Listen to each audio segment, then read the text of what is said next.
we hack the cliches. Come to drop that beat, turn down to 5. Say what's dancing on your feet. Hello, and welcome to Unconventional Wisdom about conventional wisdom. I'm your host, Kim Miller-Hershon. I'm here today with Charlie Sharp. Very excited about this conversation. And before we jump into it, let me just tell you a little bit about Charlie. So, he is a property investor, a state agency owner, and property tech consultant.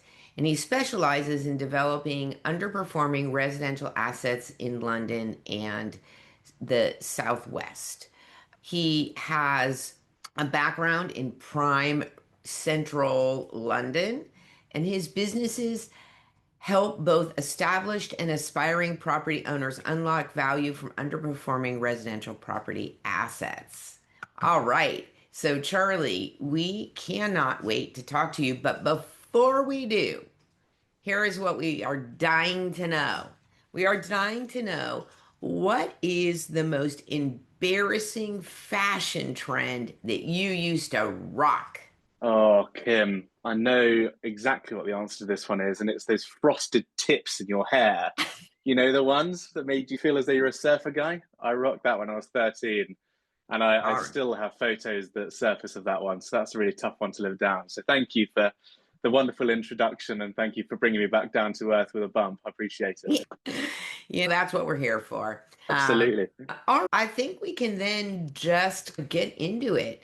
So, what's one piece of conventional business wisdom that you followed early on, only to realize that it was actually not the right thing for you? Just to jump in, it's an absolute pleasure to be here for a start. So thank you very much. In answer to your question, I have had a bit of a think about it. And the piece of wisdom that I followed, which is something that I think a lot of millennials like myself have followed, is believing that the only path to success in business or otherwise is to start climbing a corporate ladder until you reach the top. So I was very fortunate that I was in an industry in central London that allowed you to climb that ladder very quickly. It was a very transient industry, the property industry in central London. So I started at the age of 18, working for a little office in a place called Richmond, and grew my way within 10 years essentially to being the head of residential in a super prime central London estate agency office. Without wishing to be too sort of headstrong about it, is a job that a lot of people in my position would absolutely aspire to. I Right. got there doing the things that I think a lot of people would love to do and realized it wasn't fulfilling me whatsoever. And actually, the rewards weren't quite as grand as they were promised to be. So I feel like a lot of people in my position, I had to have a real rethink about what my life was going to be because I'd achieved the success I wanted and it wasn't everything I'd hoped for at all, unfortunately. That is a really, I think it's an interesting point, right? I think a lot about reaching your potential, right? Or reaching Mm, your goal, mm. and how humans are really, I think, programmed, even if it had gone supremely well, right? Even if the financial rewards had been what you wanted them to be, I still wonder if it would have actually been fulfilling. I think also there's a lot of ego attached. You spend your entire career working towards this sort of shiny penny right at the very top. And when I say I was having this fantastic job, it was absolutely brilliant. There were further reaches we can get to, but even the people that are above me, I was looking at thinking, I don't really want to be you particularly. And there was a complete lack of creativity there. And I think the reason I call it the millennial lie is the sort of world we're living in with artificial intelligence and all these things. Even if you're right at the very top of a corporation, you're still beholden to potentially shareholders or those above you, and you're still open to being replaced. And I think as time goes on, more and more people in higher and higher positions are going to be replaced.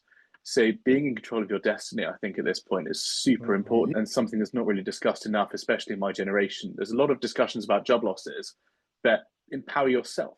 Be the person that's creating your job and adding value so that you are the one that is ultimately in charge of your destiny in the end. That is very powerful.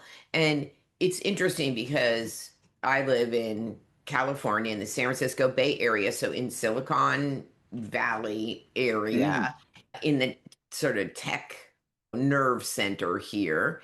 And I think it's been quite shocking how many people have been laid off, and not Sure. even just from lower level jobs, but from higher level jobs. And what I also see in my coaching practice is, I think, exactly what you say. People who finally reach what they thought was the pinnacle of Yeah. their career, and then find out that it's not all that they thought it would be, right? Or it doesn't bring them the fulfillment. And I also think the other point that you're really making here is just about the insecurity of having your hands in somebody else's, your destiny in somebody else's hands. Yeah, yeah. And hey, I'm not saying for a second that you can't be successful on the corporate ladder, and plenty of people are. But I just do think that until, at least for me personally, until I was in charge of my own destiny and making my own decisions creatively and otherwise, it was hard for me to feel as though I was being anything other than a cog in a wheel, right? And like you're saying, it's a very human reaction to want to have control of the ship. Which, what's interesting, was a guest on a podcast recently, and the host started out and he asked me, so what are the top 5 things that an entrepreneur, and if you were giving advice to a new entrepreneur, what are the Mm, top 5 things? And it's interesting because to some extent I said 4 of the things were just the things that you would expect. And then the fifth one is the one that I think that gets missed a lot, which is, you want to have your own business, you have to know how to sell, right? you're so right. Absolutely. And I think the other big thing to mention is you have to know the why. That's Um, right. because I was actually listening to a podcast of yours that you put out with a chap who had the water sports company quite recently. And his why was quite clear. He loved what he did, but he also made the point that running a business is incredibly hard. And unless your why is very powerful, you might not have that motivation to push through. And like a lot of business owners, we spent a lot of time not making any money, right? When you start out, and you've got to have a lot of self will to get yourself there. So I totally Right. agree with that. So the why and the how is very important. And I think a lot of people, real estate is different because it is a sales agency, right? Sure. So there's no question. I think a lot of these tech people or even service people are like, I'm doing it because I love to do accounting, Hmm. or Yeah. I have this incredibly innovative idea. And that's great. But if you can't sell it, then it just remains a great idea, right? Turn your And I, passion into a business. Yeah, yeah. it's not sustainable to keep your hobby always. Yeah. And so I think it's something that people really forget. And if you're making a product or software as a service, or even accounting a little bit less, it's not traditional necessarily to have somebody or an attorney to hire a salesperson. Typically, you have to sell your own services.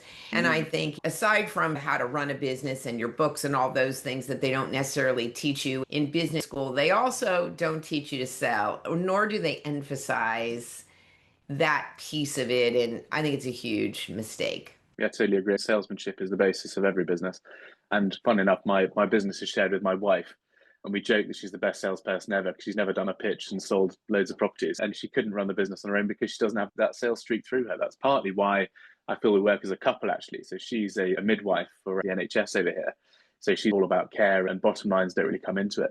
So she's very much focused on the sort of minute detail and the caring side of things, and mine's much more bottom line. But yeah, no, you're absolutely right. Yeah, that's a good combo. And I'm Mm. sure in business and in life. Yeah, She nice. holds me accountable like you do. So yeah, poor fashion choices included.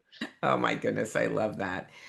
All right, as a successful leader and having a successful agency, what's one thing that people just assume that you've got figured out on the outside, but on the inside, you still wrestle with it? So going back to your point earlier about sales, a lot of people make the mistake with sales that you have to make everybody your friend and you have to find a bond. And sometimes, actually, when you're dealing with clients, you have to be the trusted advisor and sometimes challenge people's views. And a lot of people don't like having their views challenged, and it can be demonstrated in a way of actually there being some conflict. So, a challenge I still to this day have to overcome is trying to get past the thought that everybody has to like me, right? We love everyone to like us, and we love members of staff to like us, we love our team to like us. But sometimes to properly value add in whatever business, you've got to challenge people's views. And it's only in traditional service-based jobs that even, that's not the thing. So it's quite surprising how many of us are still desperately trying to make people like us, even when we are giving them advice. So yeah, I guess people might think that I like to have people like me all the time, and people might think that, oh, Charlie's got lots of friends, so making people like him comes easy, which it does to a point. But sometimes when it comes easy making people like you can find it very hard to push back. So that's something I work on a great deal. I think what comes to mind for me there is it's about expectations, right? Mm, And it might not even be as much your expectation, but it might be the expectation of the client, right? You hire an attorney or a solicitor, and then the expectation is that they're not always going to tell you good news, right? Because sure, sure. typically, if you need them, not 100% of the time, but most of the time, it's because there's trouble, conflict, a concern of some kind or another. But when you're buying or selling a property or a whole variety of other things, I think the assumption is that it's all rainbows and butterflies, right? You're going to sell a property for more than its value because, Sure. right? And so I do understand that conflict of really having to push back and be the truth teller, right? And especially when you're starting your business up, you're very keen for sales, you're keen for business. So it can be very tempting to tell people exactly what they want to hear. But the Yeah. problem with doing that is that you can't always deliver what people want to hear, especially if they're Yeah. not the most educated person in that room.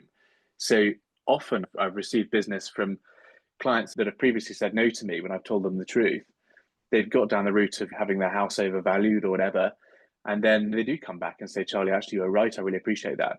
And treating a client like a true friend is telling them the truth, warts and all, rather than just being a yes man and making them like you in the short term. So maybe that's more the route I'm going down, which is you don't have to make everyone like you all the time, but your advice and what you bring to the table has to be sound every time to build that repeat business. And I would just although that's not necessarily what we're talking about here, but I would put a pitch in for how it is that you deliver that news, Sure, right? absolutely. And there's the It, sales again. yeah. And because so much of in the communication realm that I teach people is to really pay attention to how other people, how they talk, how they write, teach people how to read somebody else Mm-hmm. so that when you're delivering the news, you're delivering it in a way that they are more likely to hear it. Listen, nobody likes to hear bad news or news that is counter to their Goals. expectations or Yeah. goals or what they want. But I think that we could all do a much better job of reducing conflict if we actually paid attention to the other person and not just how we like to communicate. Absolutely. And then it gets even more nuanced than that with things like charm and that sort of thing. And also understanding when to be quiet sometimes, That's because right. you get analysts in life where you can deliver the news and you're desperate to fill in with, but because of this, because of that. And actually, sometimes people just need some space to analyze what you've said. So, again, you're absolutely right. Coming down to reading people and delivering it in the right way is so key. But it is so tempting when you're brand new and starting up to be the yes man all the time. And it's just not feasible. Yeah.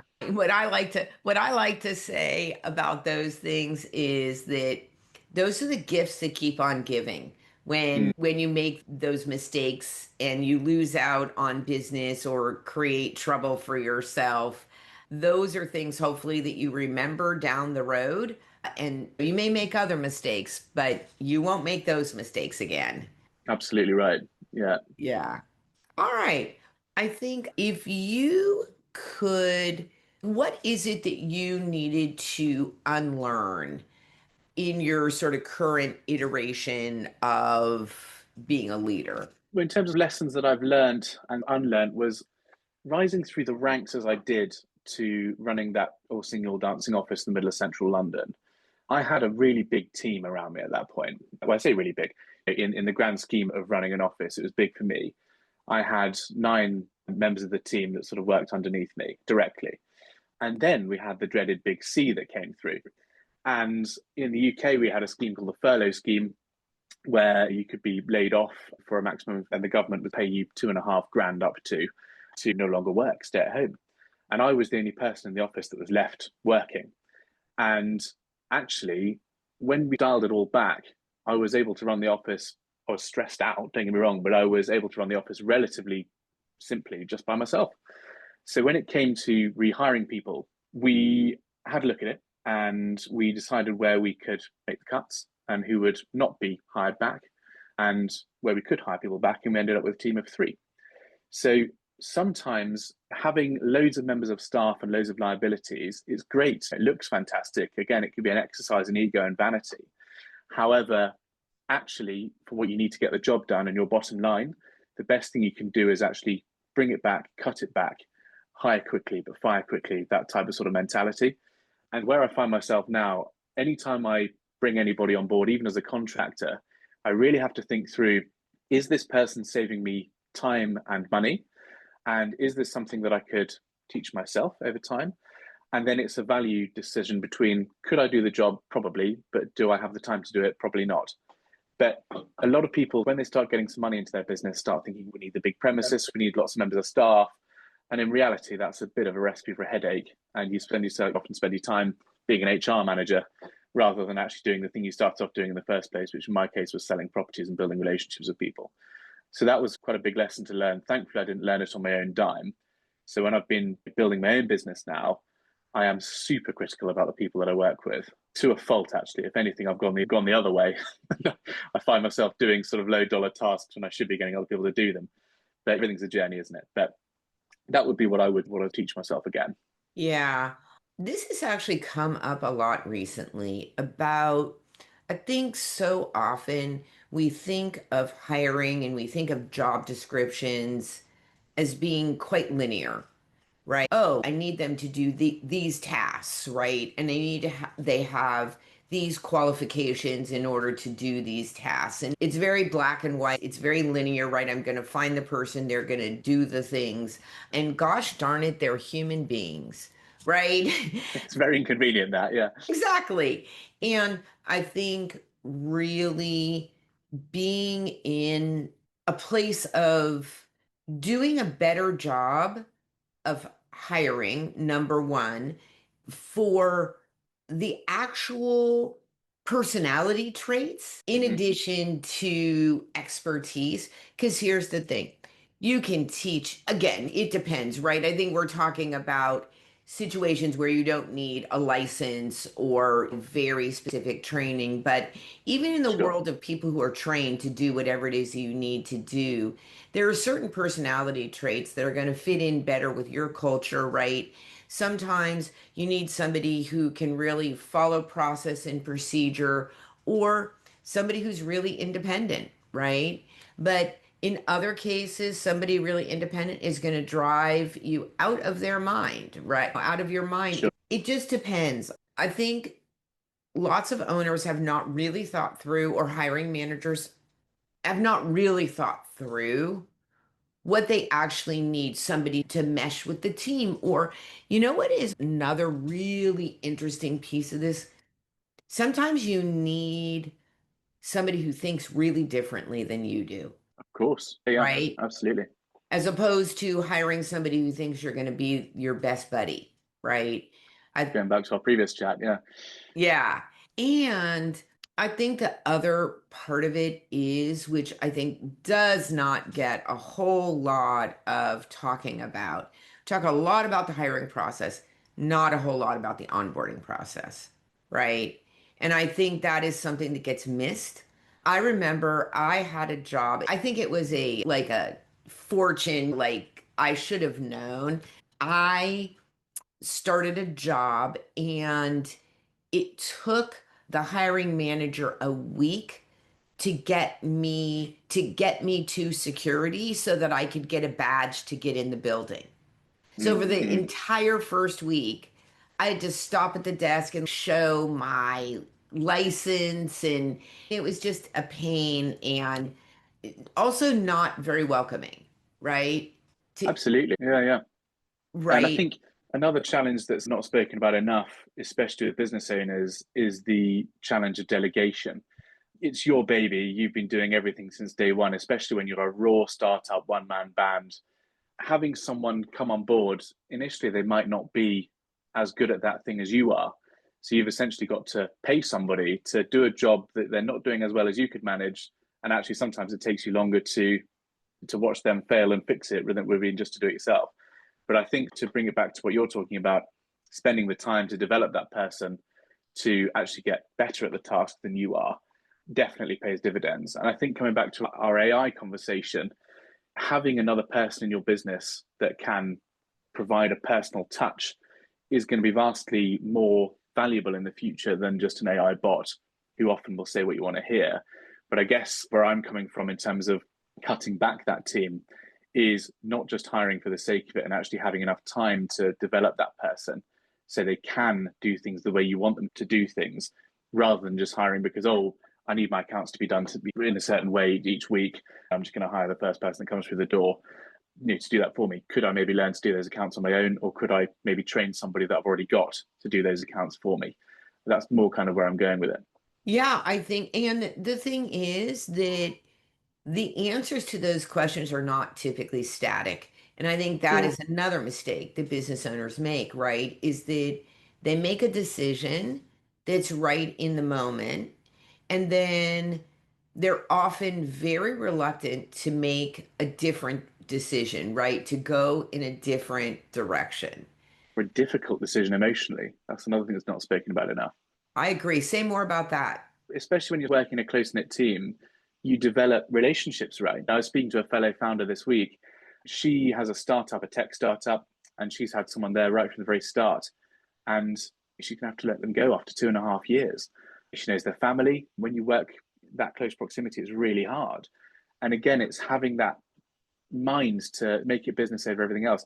And some people don't have that. And I'm not even sure necessarily whether that is a good trait to have or not.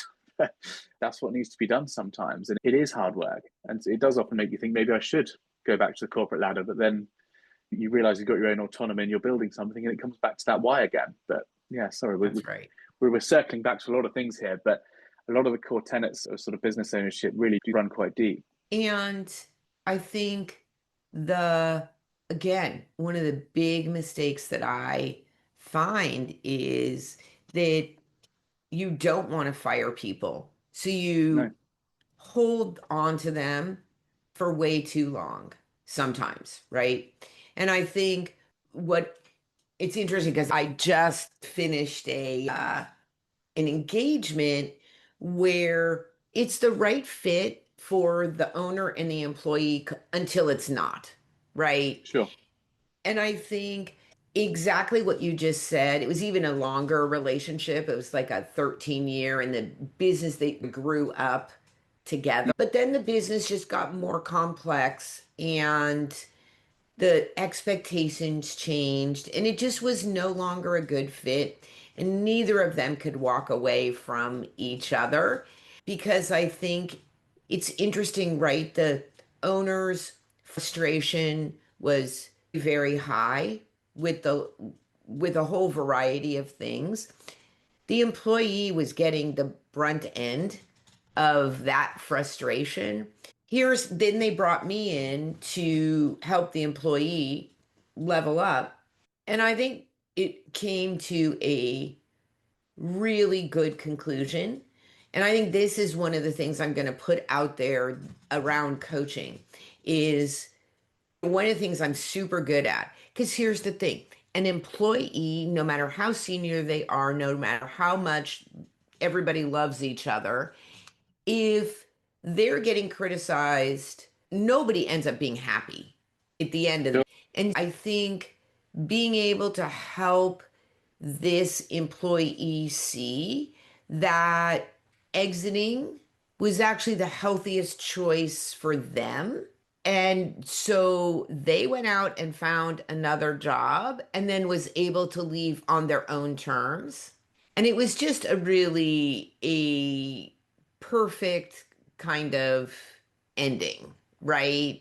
Where nobody Absolutely. got fired, right? And I think when coaching can help make good endings like that, where Hmm. everybody, there's no lawsuits, there's no drama at the end, and everybody gets to kind of save face. But I think something that we don't take into consideration is the person who's underperforming or causing conflict in some manner or another. That's not fun. It's not fun for them, Not at right? all. And I think another element to bring into this discussion is being very careful when you start your business, especially, but even ongoing, who you choose to share your equity with. Because in the example you gave, having an employee there that's been with you a long old time, hey, rubbish. But at the end of the day, you have the luxury of being able to say to them, look, I think in the nicest way possible, perhaps we've got to a stage where your help has been absolutely amazing up until now. But going forward, I think it's reached its full potential. Whereas with a business partner, you are completely bought in until that person decides Yeah, to either give up their share or move on themselves. And I was about to make an analogy of you being similar to a relationship counselor, right? It really can feel that way. Again, another founder friend of mine is in a really tough spot where he started a business with an ex-colleague. They weren't particularly close at the time, but one person had the contacts and one person had the business acumen. And the contacts have now morphed to a point where no contacts are being used, but all the business acumen is. And the other person is reaping the rewards of his hard work, which on the one hand, you can say very well played by that business partner. But on the other hand, fairness comes into it and you really do have to navigate that quite carefully. So if you can, again, coming back to the original point, which is keeping your operation as streamlined as you can, but obviously with an eye on growth. You're not going to grow everything on your own, right? But being very careful about your hiring and being as harsh as you can be within the parameters of being a nice guy when it comes to the exit, I think is a good way to deal with personnel for right. sure. And you know what? Again, don't know the circumstances in particular, except for what you just described. Not do I, to be quite fair. I've only got one side of the Right. story. Yeah, But here's what I would say. And I think that this is, again, this is hard, harsh advice to give and to take. But if that is in fact the situation, you are much better off pulling that band-aid off now and paying off the partner, like getting out of that situation versus being like resentful and unfair. And it's funny, right? I will never forget somebody saying to me, because it's like a business divorce, right? I will never forget somebody close to me who got divorced. She had been the primary breadwinner, and through the divorce settlement, because in certain states here in the United States, they're 50-50 community property states. So it mm, doesn't matter who made the money. So she said, Kim, it's the hardest thing I've ever had to do, hand him a check for half of my retirement savings. yep, yep, But here's the thing, the marriage was over. To say that it hurts is the understatement of the century. But you know what? You hand the check over and you move on, right? You could hold on to it forever, right? You could have stayed in the marriage and been miserable. You can stay in the business and be miserable and resentful. And here's the case for it as well, is that take the hit now before the business gets even bigger, right? If you're the one with the for sure. business acumen, and I'm not saying it's easy. I understand that it's not easy, but I think what we end up doing is we talk about it and we complain about it. And by the time we get to the point where we're actually ready to do something about it, it's so acrimonious and the business can fail, right? Because Absolutely. Yeah, yeah. it's And I think coming back to that point about getting rid whilst the going's good, I'm all about reframing negatives as positives, right? Without that person there in the first place, you might not be where you are now. And I think identifying as quickly as you possibly can that the relationship is no longer working is going to save you money in the long run. And negotiating in a fair settlement that makes sense for everybody will only pay dividends in the future. And if you can get it to a stage where everyone's in agreement, like you clearly managed with this employer and employee situation, where everyone was happy, I think can only pay dividends to the business as well because you've not got somebody else that's got negative feelings towards you. and I think there is really something here about feeling handcuffed that is something of our own creation. right? And I think I have very rarely heard of somebody who gets out when they feel it, right? They wait. They Hmm. always wait until the resentment builds up. And then I think very often either the business can't survive or it's just traumatizing, right? It's terrible. Yeah, So, yeah. all right. So that is our advice to you. Get out while the Got getting is still good, got right? quite deep there, didn't it? My goodness. Yeah, yeah. That's what we do here. So, what would you say is one unconventional habit or mindset shift that's helped you grow your business? So a really big thing that I believe in a great deal is the personal touch. And now I know that sounds like a bit of a throwaway comment, that sounds a bit of a buzzword, but I think we're pushed as business leaders to go down the route of mechanization as much as we possibly can, outsourcing to VAs, AI, all of this sort of jazz in the pursuit of cost savings.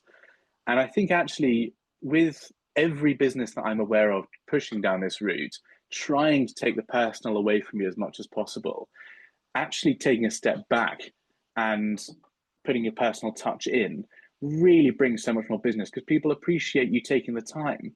There's even some technology that I'm aware of where letters and flyers that are sent out, there are companies, I believe, in Asia that will actually have computers that have biro pens that are handwriting letters at scale because people appreciate receiving a handwritten letter asking you for your business, right? When I'm training somebody, the first thing I'll say is if you can make it a phone call, make it a phone call, don't make it an email. And if you can make it an email, make it a WhatsApp or a text going through to somebody's phone. I don't know about you, but I've got about 1,000 unread emails in my personal inbox, not in my business one, must point out. I'm very keen to get an email from anybody that wishes to send one. But in my personal account where I do all my day-to-day stuff, I'm completely overrun with emails. So if you can send that letter and take the time, I think people really appreciate it. And when you are starting a business right at the very beginning, you've got nothing but time. You've got a million different tech companies trying to offer you solutions to save you time, which is the one thing you have in abundance, and money you don't have a great deal of. So the one thing you have over your competitors is your time and your compassion, and I really think you need to leverage that. Yeah. You know what is interesting about that? I think that even in some very probably much more trivial ways, that personal touch comes into play. And I'll tell you where it came up for me recently. I needed to go get my car serviced, and they created just my like I get it done at the dealership. Okay. So, but they deployed an AI agent on the phone. So you can no longer get to a service advisor or the receptionist to make an appointment. There's no out of the cycle of the bot. It could take you 5 minutes just to get to a human, right? And I'd actually found myself, I don't know that there was a time that I called there that I didn't end up yelling at the bot, right? Yeah, And, absolutely. and so I needed to get my car serviced just literally last week. Yeah, I put off calling for a full week because I was like, I just don't have the fortitude. This is just to make an appointment, right? I'm like, yeah, yeah. I don't have the fortitude. And then I was finally like, okay, I got to get this done. And I called, and a human being answered the phone. And I The was shock and elatement. Yeah, exactly. And I said, tell me a little bit about this, right? And they're like, I guess there were enough people that were frustrated. So, what's their solution? They're looking for a new AI yeah, solution versus, and I was just like, this is so lovely.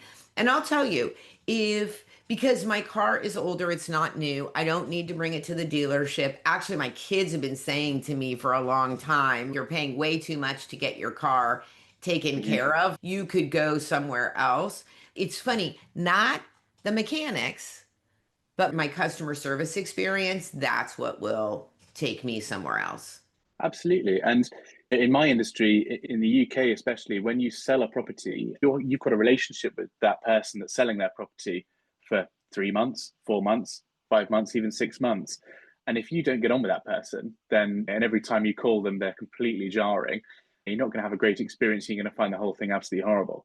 So again, coming back to that personal touch, you want to deliver as early as possible who you are to allow that person that opportunity to decide whether to go with you or not. And if you're the one writing the personalized letter and taking the time to really empathize with their situation, then they're going to pick you every time because you're the person that actually cares, right?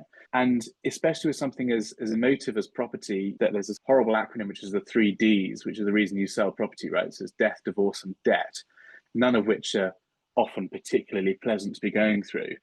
And again, even in an extreme case of somebody wanting to sell a car or sell a property, they have to trust the person they're speaking to. And the easiest way to build that trust is that personal touch. Yeah. Yeah. Kind of crazy, right? That we're talking about personal touch as being unconventional, but I I know, agree with you. Yeah. absolutely. All right. So I've got one last question for you, and it's a two-parter.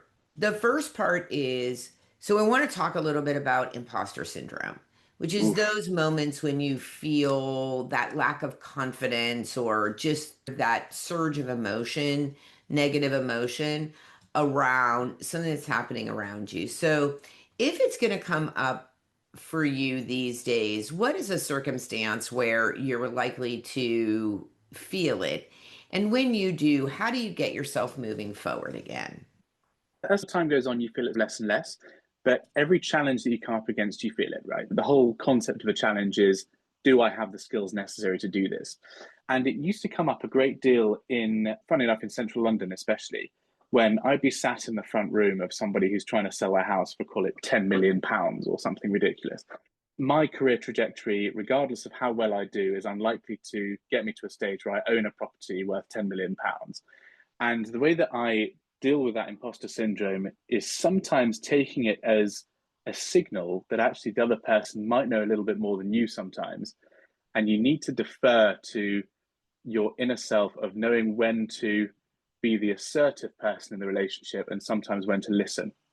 So when I'm feeling imposter syndrome, I take it as a sort of a signal that actually, instead of making really punchy statements about what somebody should do or what they shouldn't do, I'll rephrase it to, maybe we should do this, and open it up as a conversation. Or instead of saying, this is the case, you might not know what somebody's specialist subject is. They could be a really high flying property lawyer.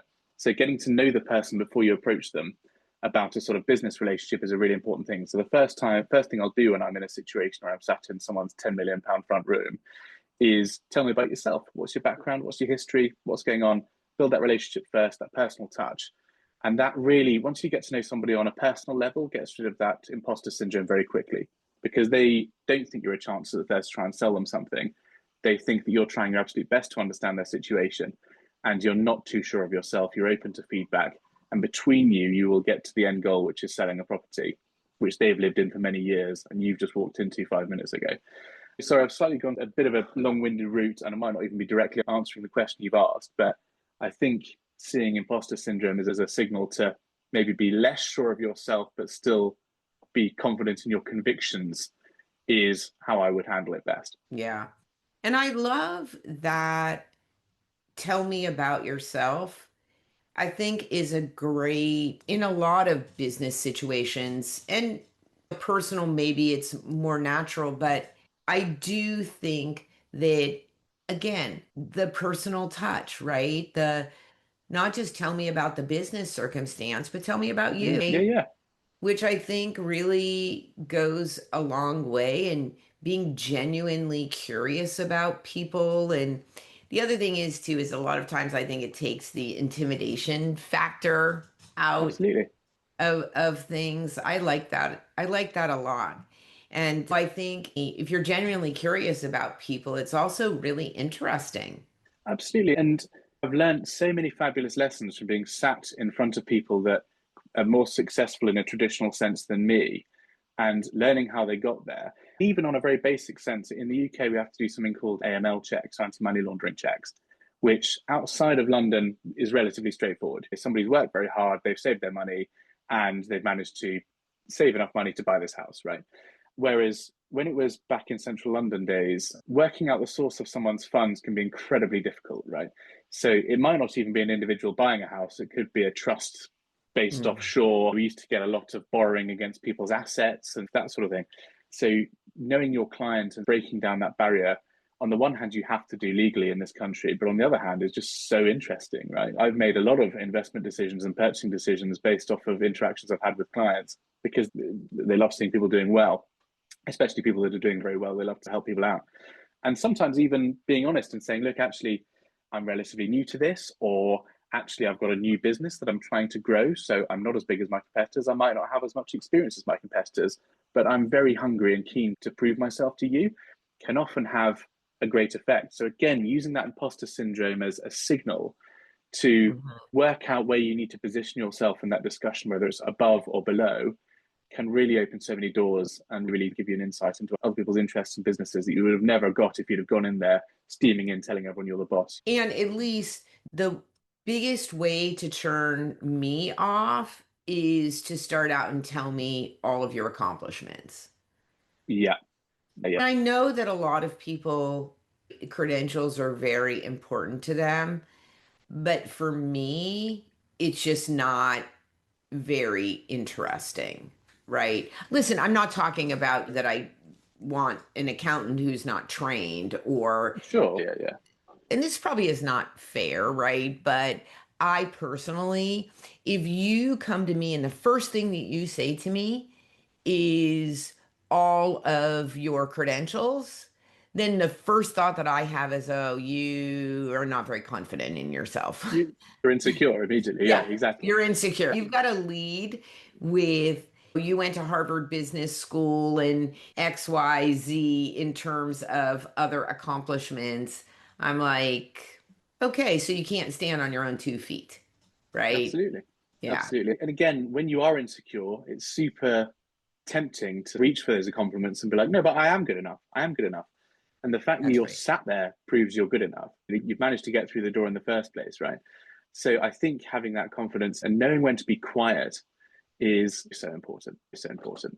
And allowing people to sit in silence, as I mentioned earlier, can be the difference between making a sale and not. I often think of selling in a weird way, and I hope my wife doesn't listen to this. I think of it as dating in a lot of ways. Because if you turn up on a first date and you go, hi, I'm Charlie, I'm really attractive, everyone likes me, I promise, then everything's, whoa, you're a bit mental, mate. But if you turn up and you're just a nice guy and let them speak about themselves and show genuine interest, then that's when typically you get a second date. I'm That's making right. myself out to be a big Lothario here. I promise I'm not, but in my Yeah. brief Well, experience, that's what I've found. I'm just going to share something super funny that happened just very recently to me, and then we'll wrap up. So, I love to do crafts and sew and all these Sure. things. So, I was in my craft room and I had my little speaker and I was listening to a Spotify playlist, right? And I was like, "Oh my God, I like all of these songs." And then I realized I was playing my liked playlist. Right. Oh my gosh, this person tastes amazing.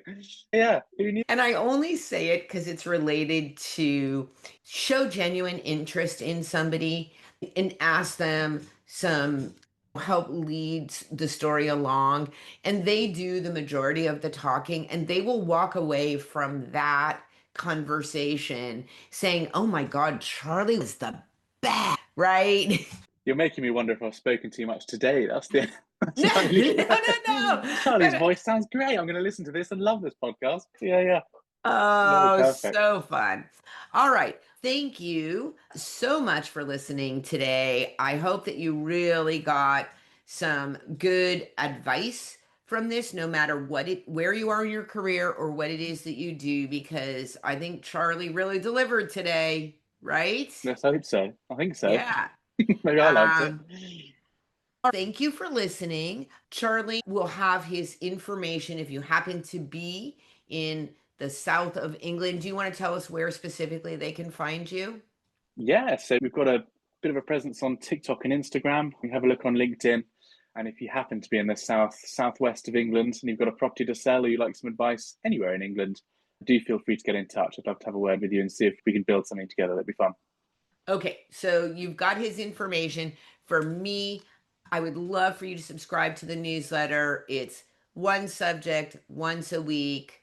People say that they like it, so try it out. This is Kim Miller-Hershon, Kim Miller-Hershon Coaching and Consulting. You've been listening to Unconventional Wisdom About Conventional Wisdom with Charlie Sharp. Thank you so much. It's been really fun to talk to you. And listener, you go out and be a better human.